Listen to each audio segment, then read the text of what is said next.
Okay, IB Biology. This is Mr. Stewart with another video. I'm making this in large part for my IB Kids 2017 to have a chance to see menstruation discussed before the IB exam, because I didn't get around to doing that in class.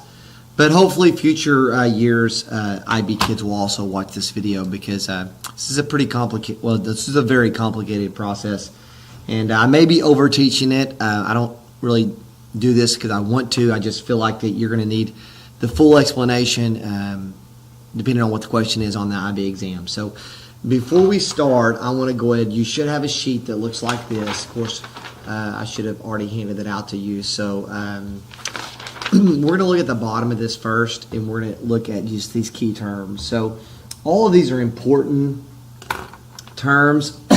I started to highlight the ones that I thought were most important, and then I decided, no, that's really not a good idea, because they're really all important terms.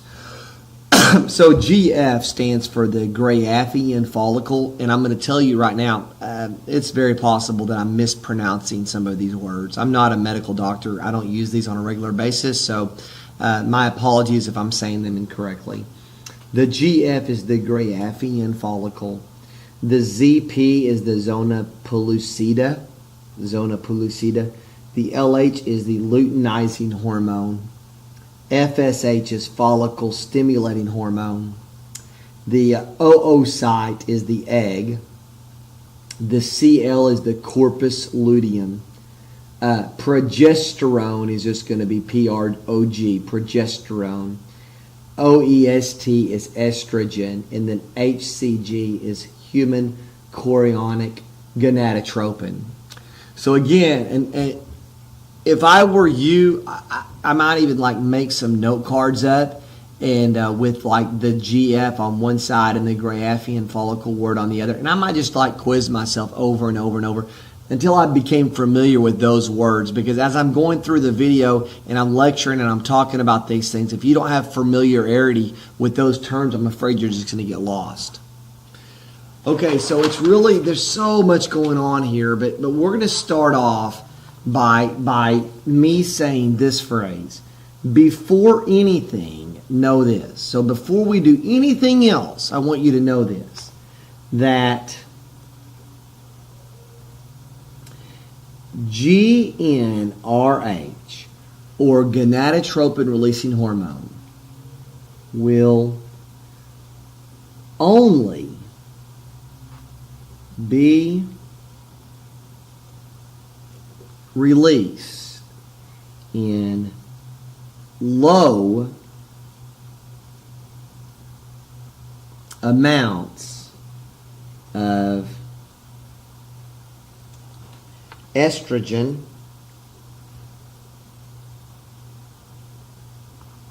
and progesterone. So gonadotropin releasing hormone right here, this stuff that's really in step 1, will only be released if you have a low amount of estrogen and a low amount of progesterone. If either of these things are in high quantities, then none of this process happens. So let's just assume, for whatever reason, that they're in low quantities, and later we'll learn why they're in low quantities, but let's just pretend that they are, because they are. So if they're in low quantities, the hypothalamus in the brain will release GnRH, or gonadotropin releasing hormone, to the anterior pituitary. And that's going to take the anterior pituitary, it's going to instigate it to release 2 additional hormones. So GnRH prompts is a better word. GnRH prompts the anterior pituitary, which is right down here, to release 2 hormones. And those 2 hormones are LH, luteinizing hormone, and FSH, follicle stimulating hormone. And those things are going to go down here and work on the ovaries, or inside the ovaries. They're going to work on this thing called the oocyte. The oocyte is the egg. Well, it's going to become the egg. So the oocyte is like a precursor to the egg. So those two hormones there will somehow stimulate that oocyte to begin developing, if you will. But there's something else that's going on. Step 2A right here, step 2A is happening simultaneously.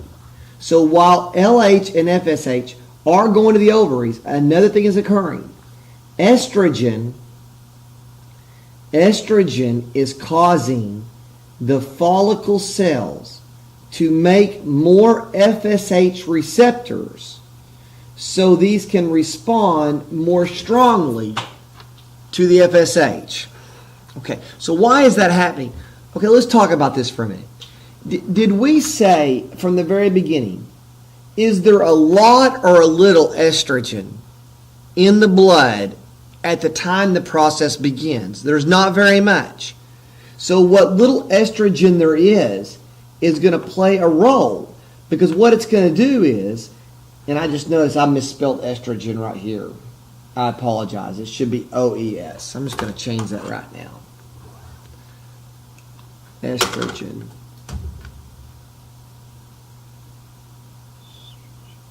Is that right? Estrogen. Hope that's right. I may end up making another video if I'm wrong on that. It's been so long since I've taught it. I think that's not a different word. I think that's the correct spelling for estrogen. That's what I have down here anyway. So the estrogen is going to actually go to the follicle, and it's going to stimulate these things called FSH receptors.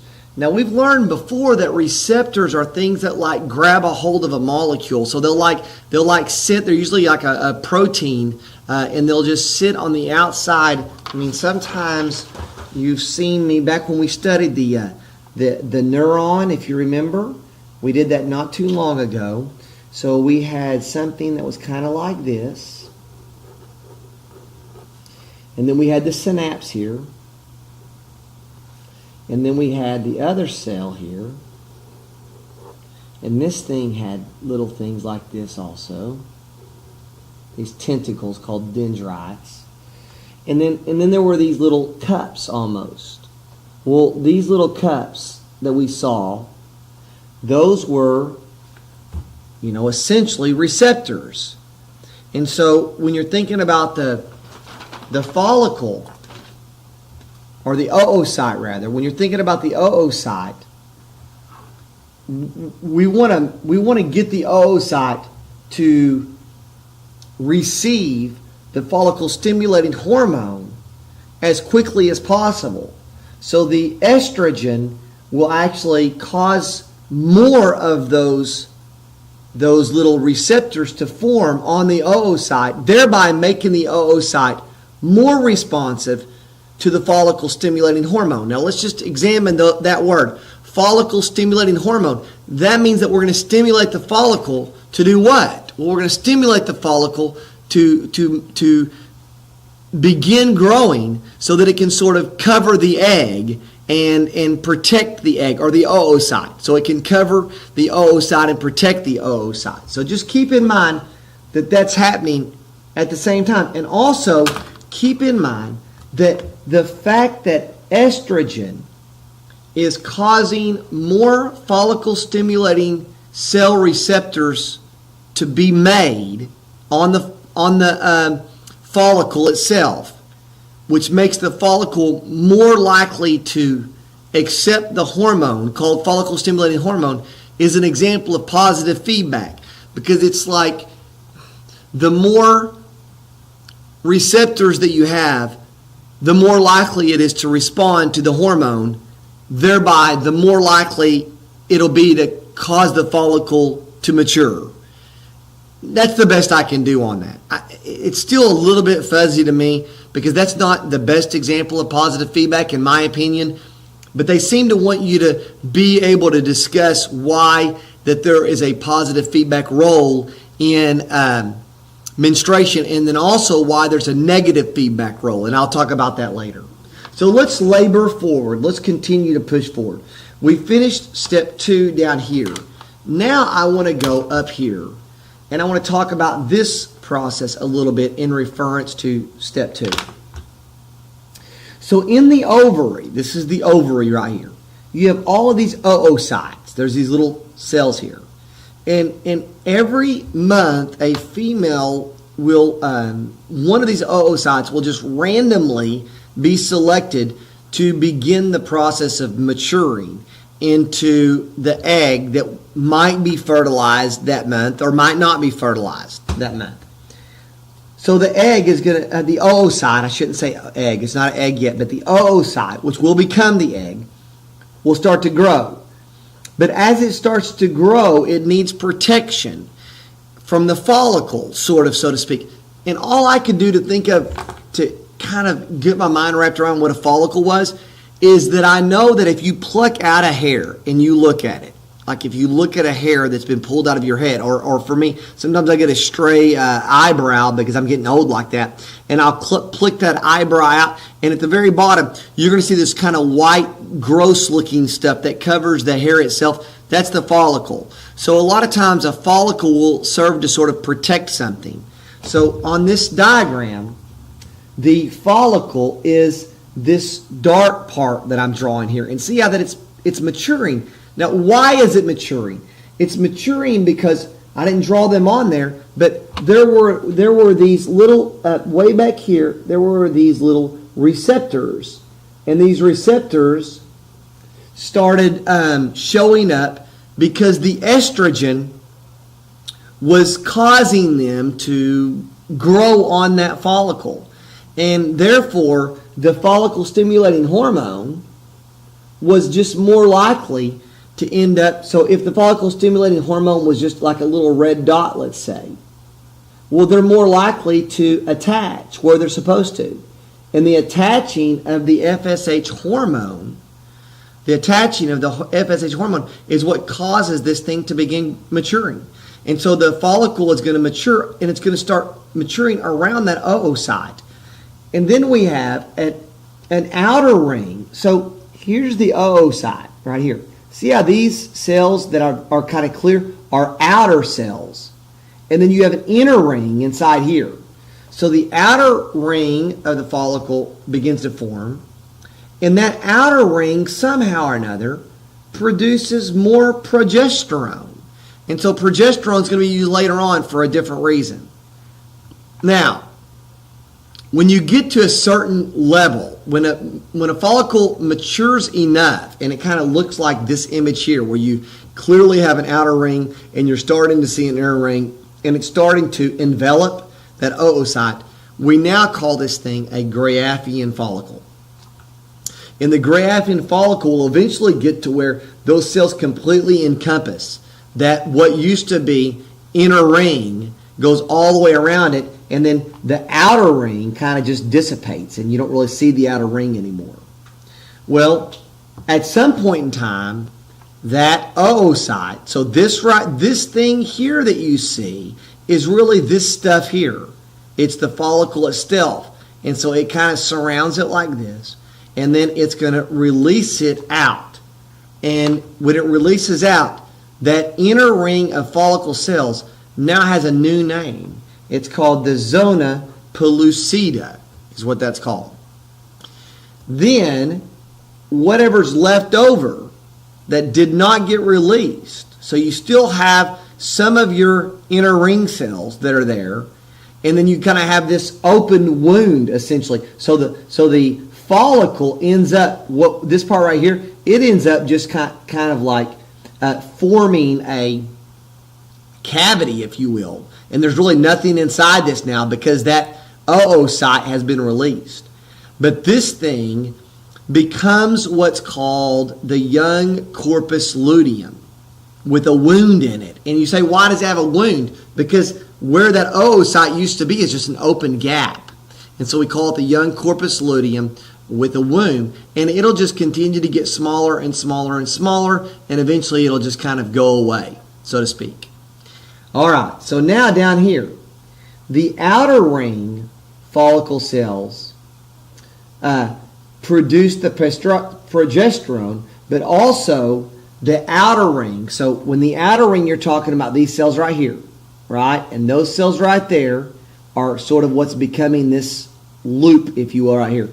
They're going to play a role in filling in that wound which was left by the exiting oocyte. All right, well, that's a lot just to that, so I'm going to keep pressing forward here.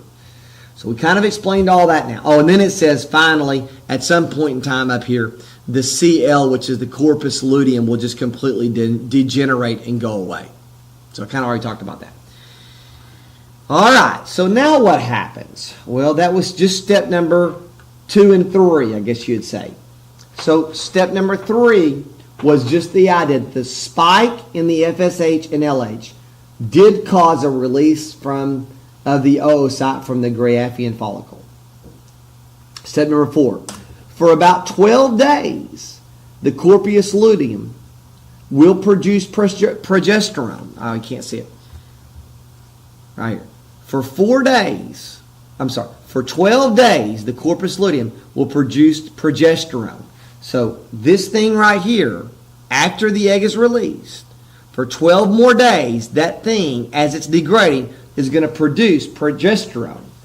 Progesterone prevents or delays, and really what it does is it delays the shedding of the endometrium during this time, allowing the embryo, if it gets fertilized, to have a place to plant.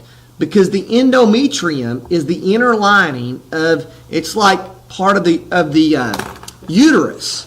And so if the endometrium sloughs off, then you're not going to have a place, if you will, for the egg to attach. So you want to delay that sloughing off of that endometrium lining. And what prevents that from sloughing off is the progesterone. And where does that progesterone come from? It comes from the corpus luteum degenerating. I know this is a lot, I'm sorry, but that's just what it is. Step number 5. Where are we at? We're at step number 4. Step number 5. Up here. The ovaries will, their natural thing is to produce some progesterone and some estrogen. And those things are going to go to the hypothalamus, causing negative feedback. So let's discuss that for a minute. Remember at the very beginning I told you that GnRH will only be released if there's low amounts of this. Well, guess what? The ovaries start producing large quantities of this in anticipation that an egg will be fertilized, or an oocyte that becomes an egg will be fertilized. Because your body is trying to, reproduce. It's trying to procreate. So it wants to give itself every chance possible. So the female's ovaries start sending high levels of estrogen and progesterone to the brain, saying, hey, maybe you want to shut off releasing GnRH. So we don't want this process to start all over again because the egg may be fertilized. So step number 6. If low GnRH, then the low estrogen and low progesterone prevents the next follicle from beginning to mature. All right. Step number 7. If the embryo develops, then the embryo itself will produce another hormone called HCG, or human chorionic gonadotropin. The HCG somehow will produce its own version of progesterone, which will continue to prevent what? Menstruation. Because you don't want menstruation to occur, because if this embryo, which is a fertilized egg, if the menstrual cycle continues, then it would just get pushed out and it would be released with the woman's menstruation. So during her period, so to speak, that embryo would just be flushed out and it would never develop into a baby. And so the developing embryo produces human chorionic gonadotropin, which will then produce progesterone and prevent the menstruation from occurring. All right. So why is step 7 needed? Remember that the corpus luteum only produces progesterone for 12 days. So after that 12 days is up, it's going to stop producing the progesterone, because if that embryo had not been fertilized, you would want the female body to go ahead and carry on menstruation and get rid of that egg, so the next oocyte could develop into the next egg in hopes that it would get to be the lucky one, so to speak, and get fertilized and develop into a baby. So the progesterone, from the corpus luteum runs out in 12 days, and if not taken up by the embryo, then menstruation continues. And so what does it say here? Once the corpus luteum is degraded, it is unable to produce the progesterone, and the lack of progesterone brings on menstruation of the endometriosum. So step 7 is the backup plan to prevent menstruation from occurring. So we're almost done now. The only thing left is step number 8. If step number 7 does not occur and menstruation proceeds, remember that the levels of both estrogen and progesterone will decline. Remember how he said that we no longer have corpus luteum supplying the progesterone. We also do not have a fertilized egg called an embryo supplying progesterone. So therefore, those are going to be in low levels, and somehow so is the estrogen. And so if they're in low levels, isn't that what we said up at the very beginning? That if estrogen and progesterone are in low levels, then gonadotropin releasing hormone will be released. And if this is released, it does act on the anterior pituitary. And if it acts on the anterior pituitary, it does relieve follicle stimulating hormone and luteinizing hormone, which will then go back to the ovaries, begin working on the ovaries, or go back and start making more follicle stimulating hormone receptors, which makes it even more likely to respond to the FSH. Oh my Jesus, I know that's a lot, and I didn't do the best job possible, but I'm kind of out of time, and that was about 20 minutes. So if you watch that, we can talk about it in class, but that gets you pretty close to understanding. I would recommend that you go through these steps and read these steps to yourself after watching the video. Just go through step 1, 2, 3, find them in order, and also make sure you're familiar with the terminology down here at the bottom. Make sure you know that. But I bet if you read those steps through and follow my diagram, you're going to have a pretty good idea of what's going on with menstruation. Be sure you understand and can somewhat explain how we have positive feedback, which will be the FSH and the progesterone, all that stuff and the receptors, and how you got negative feedback. And make sure you can explain those two things in writing, because it seems like that's what they love to ask about. All right, with that said, I'm sorry I kind of butchered that. Maybe I'll do another video in the future a little better, but that's all I got for today. I'm out. Peace.